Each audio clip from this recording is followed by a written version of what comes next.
겨울 여행 후 다랭이 마을.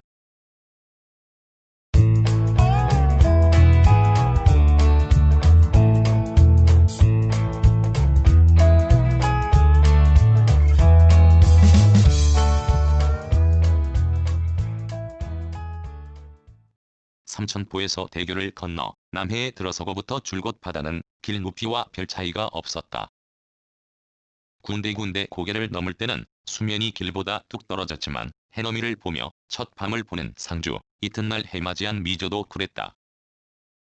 상주서 미조로 가려면 산을 넘어야 했고 그 사이의 바다는 길보다 낮아졌다. 그날의 날씨 탓인지 미조항의 지형 탓인지 거기에 아침은 추운데다 바람마저 세찼다. 그 바람에 바다를 박차고 오르는 해를 찍는 사이 손등과 귀가 시린 바람에 좋다는 생각 대신 여긴 남해에서 추운 곳이네 라고 구시렁거리며 바로 떠났다. 그리고서 달리기 내기를 했다. 내기하자고 한 사람은 없다. 그런데 상대가 있으니 해다.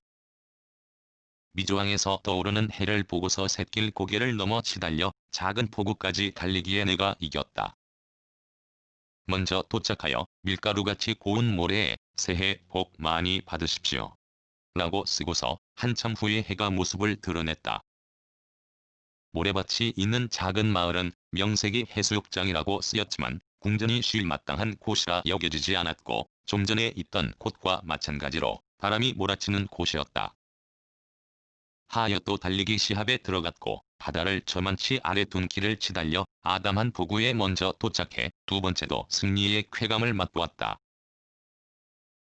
이 내기에서 짜릿한 맛을 느낄 수 있었던 건 지도를 확대하면 알 수 있다.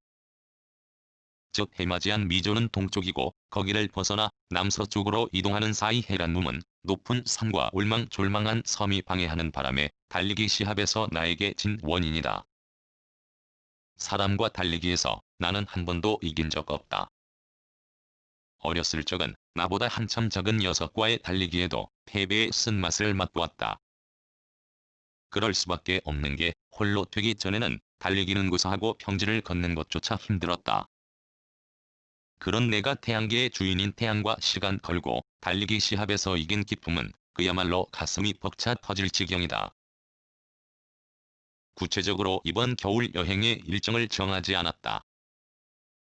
몇 박 며칠을 이 따뜻한 남녘에서 보낼 것인지 생각한 적도 없고 생각하기도 싫다.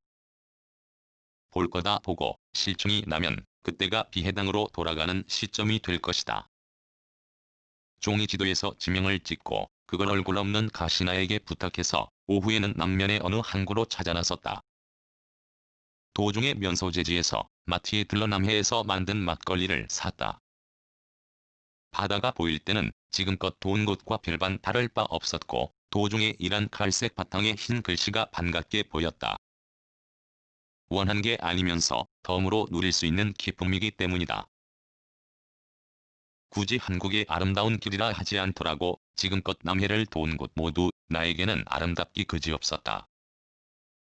그런데 여기서부터는 유달리 길이 아름답다는 뜻이고 그걸 가능하게 한 건 바다란 생각에서 부푼 기대를 안고 느릿느릿 움직이다가 그림 같은 작은 섬이 떠있는 바다와 맞닿은 곳을 그냥 지나치지 못하고 멈추었다.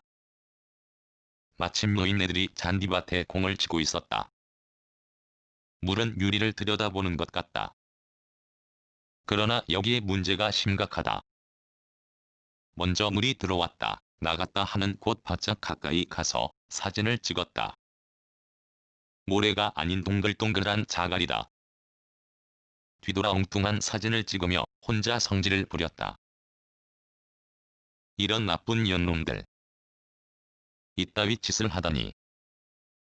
뒤는 쓰레기장을 방불케 한다. 덜어는 고기잡이 할 때 쓰고 망가진 것도 있고 나머지는 거의 술과 음료수 병담배 공초 등 잡다하다. 이를 두고 나는 이리 생각한다. 여기에 쓰레기를 불법 투기하여 한국의 아름다운 길을 훼손한 연놈들은 이 지역 사람들도 있다. 그보다는 쓰레기의 성격으로 타지에서 구경 와서 아름답기에 잠시 머문 연놈들일 것이다. 이 생각에 미치자 또 절로 한마디가 튀어나온다. 대가리에 든 거라곤 똥과 돈밖에 없는 연놈들. 똥에서 그치지 않고 돈을 들먹이건 이렇다. 가까이서 왔건 먼 데서 왔건 여기까지 오려면 기름값에 여기서 먹고 자고 쓰려고 돈을 썼을 것이다. 그러기에 돈밖에 가진 게 없는 연놈들이라고 싸잡는다. 한편으로는 아름다움을 느끼고 한편으로는 불쾌한 기분을 느낀 거기를 지나서부터 오르막길이 급해졌다.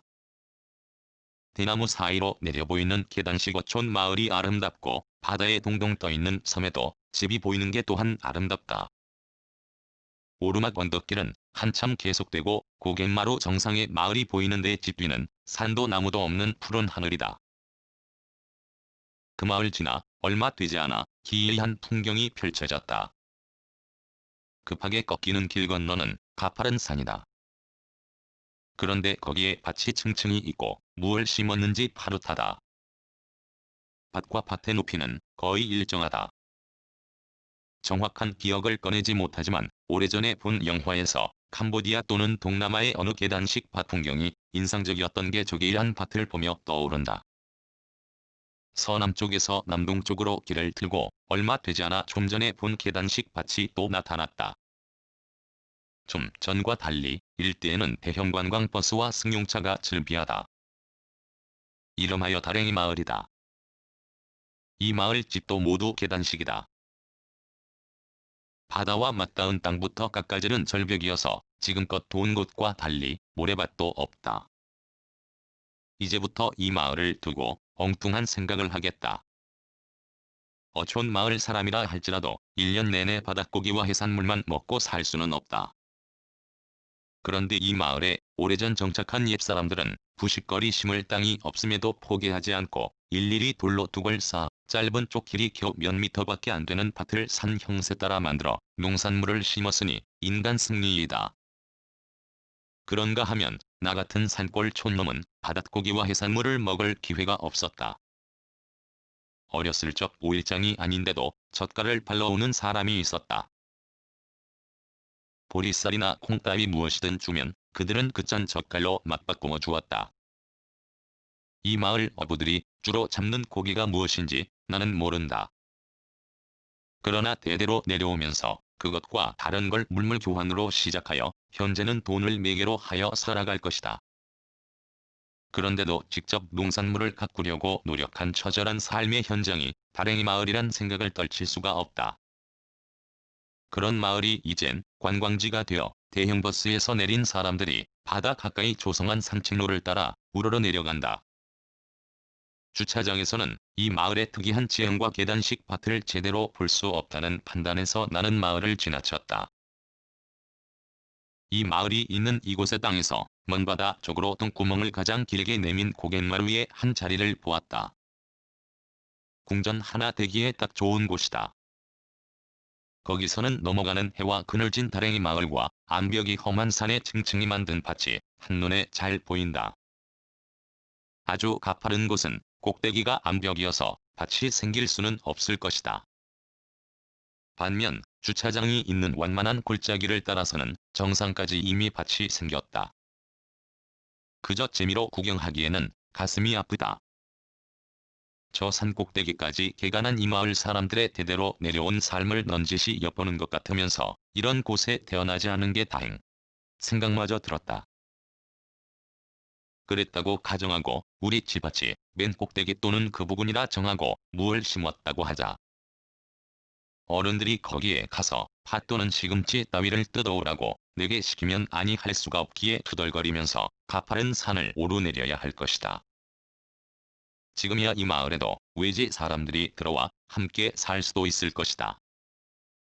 이렇듯 알려지기 전부터 거슬러 이 마을에 최초의 뿌리를 내린 옛사람들이 자연환경에 굴복하지 않고 승리했음에 우러러 보인다. 다랭이 마을 뒷산 정상에 오르지 않고서도 마을이 내려 보이는 길 따라 고갯마루 여기를 하룻밤터로 정했다. 왜냐하면 여기서는 잠시 후면 지는 해와 내일 아침 뜨는 해를 하나의 바다에서 볼 수 있기 때문이다. 즉 이 말은 동해와 서해가 만나는 곳이란 뜻이다. 여기서는 눈앞에 바다를 두고 동해니 서해니 의미가 없다. 그저 시원하게 확 트인 대해일 뿐이고 거기에 지금 내가 있다. 2014년 1월 6일